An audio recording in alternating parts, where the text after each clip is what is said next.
செய்தி வெளியீடு எண் 252. நாள் 18/6/2026. நிதித்துறை வழிவகைகள் 2. செய்தி வெளியீடு.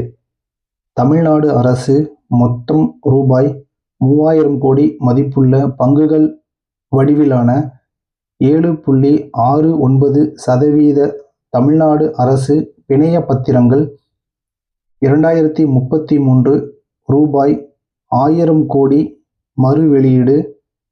7.74% தமிழ்நாடு அரசு பிணைய பத்திரங்கள் 2036 ரூபாய் 1000 கோடி மறு வெளியீடு மற்றும் 7.80% தமிழ்நாடு அரசு பிணைய பத்திரங்கள் 2041 ரூபாய் 1000 கோடி மறு வெளியீடு ஏலத்தின் மூலம் விற்பனை செய்யவிருப்பதாக அறிவித்துள்ளது.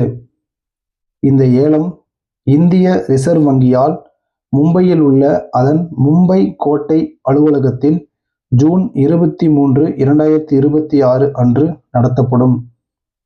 போட்டி ஏல கேட்புகள் முற்பகல் 10:30 மணியிலிருந்து 11:30 மணிக்குள்ளாகவும், போட்டியற்ற ஏல கேட்புகள் முற்பகல் 10:30 மணியிலிருந்து 11 மணிக்குள்ளாகவும் இந்திய ரிசர்வ் வங்கியின் ஒருங்கிணைந்த வங்கி சேவை முறையில் reserve bank of India core banking solution system மின்னணு படிவத்தில் எலக்ட்ரானிக் ஃபார்மட் ஜூன் 23, 2026 அன்று சமர்ப்பிக்கப்பட வேண்டும்.